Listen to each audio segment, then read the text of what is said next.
Good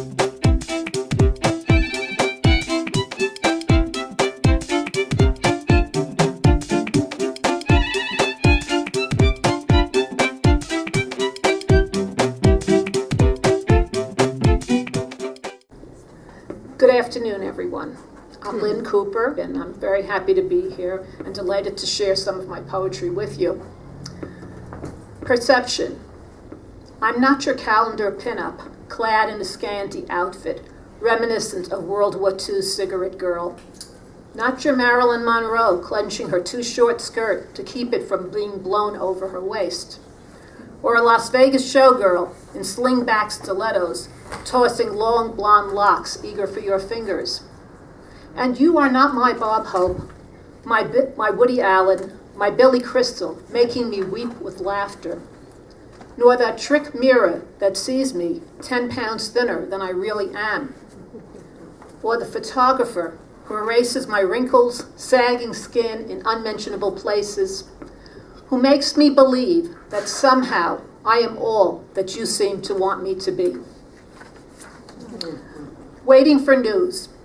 Lab called back.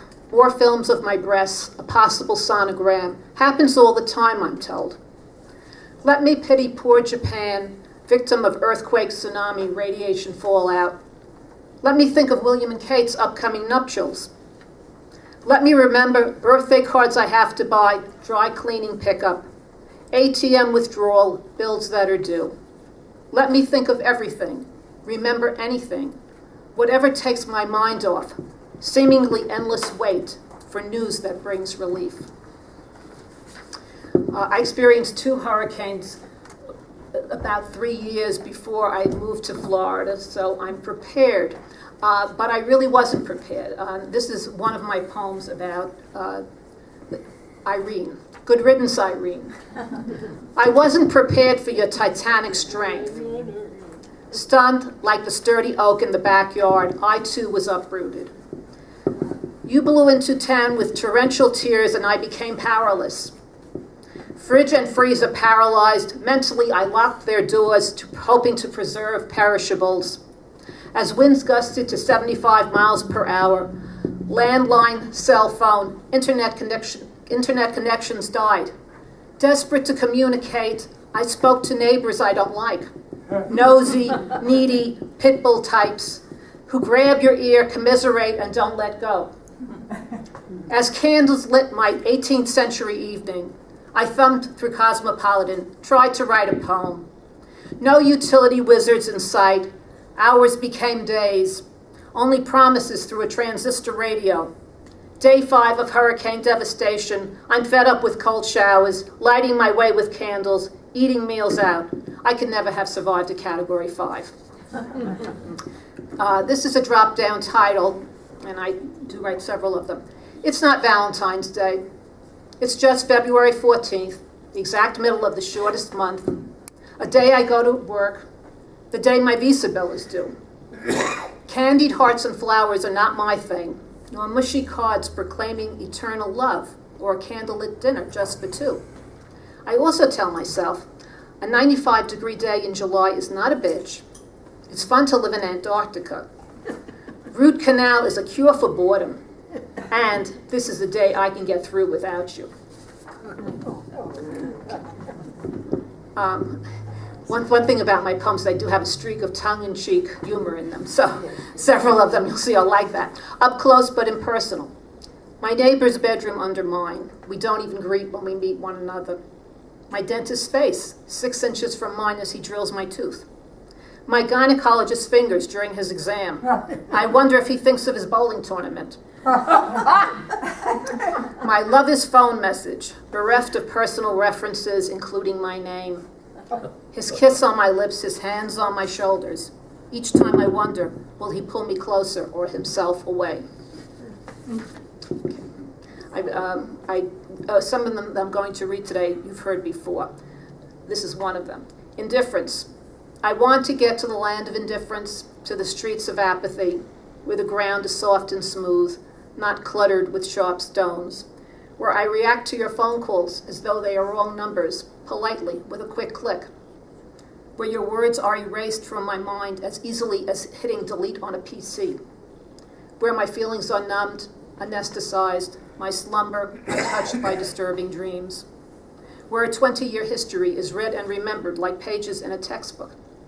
How long does it take to reach indifference? Like a wagon ride cross-country, the trip seems endless. Mother's Day remembrance. So many cards bought with no thought. Too many calls begun with I ought. Yearly gifts destined for return. You were never satisfied. I learned. Short visits are the best. 3 to 4 hours, sometimes less. Time enough to catch up. Time enough before I shout, shut up.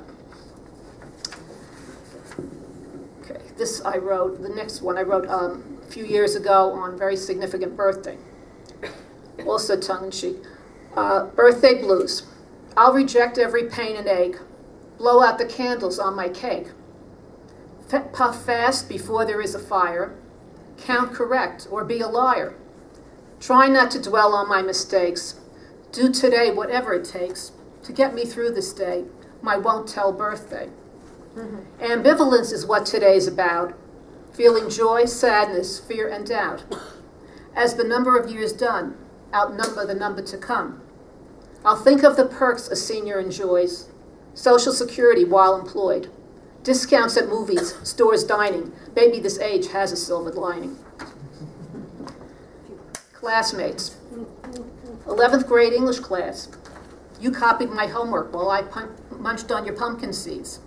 You mature, uninhibited, sexually experienced. I naive, gullible, afraid to let go. Thrill of first love fleeting.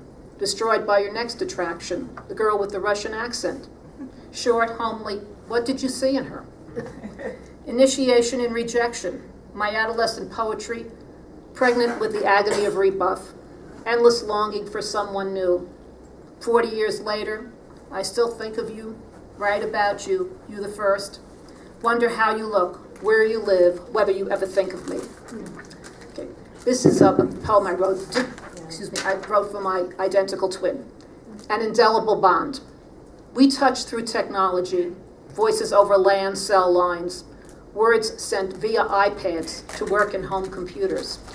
Yet you're still 1,200 miles, 9 states south, a 24-hour car ride from me. In the womb 60 years ago, we shared the same warm environment. I was comforted by your heartbeat, the feel of your skin next to mine. Now, as lines define our faces and color covers our gray, the sight of you would soothe me more than any pill, drink, or deed. Expectations. Had I not expected more than a tasteless burger in a rundown diner, after our long hiatus, that you would show selfless interest in me, more talk about you. Let's talk about you. Had I not expected side-splitting laughter, intimate sharing, satiation, friend of 20 years, disappointment, disillusion would not fill my gut. Without expectations, I would have accepted you as you are. Yeah. Are we time? Okay. This is another drop-down title. My first draft is a wannabe Mariah singing her heart out, a writer without doubt, a trapeze artist minus a net, a motorcyclist without a helmet, the me no one reads, uncut, unedited, the real me. A welcomed clutter. I abhor clutter, collections of clothing, shoes, papers, magazines, paid bills. Without hesitation, regularly recycle, shred, toss all. My ratty chartreuse sweater, too tight blue jeans, outdated blouses, into a big brown Bloomingdale shopping bag, destined for Goodwill. All but my workshop poetry, 8.5 by 11 white pages, a pile more than 18 inches high, filled with scrawled compliments, criticisms, suggestions. Though I've revised, retyped, even published, I cannot motivate myself to start a bonfire or shred these crude pages, as if doing so would obliterate my time spent impregnating each verse with rhyme or image, negate each poem's metamorphosis.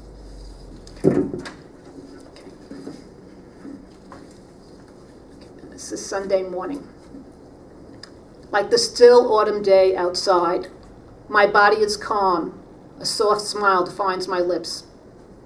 I want to hold this feeling longer than our arms and legs entwine, longer than your scent stays on my sheets, long enough to erase years of Sunday mornings when I lay alone, feeling like winter would never leave.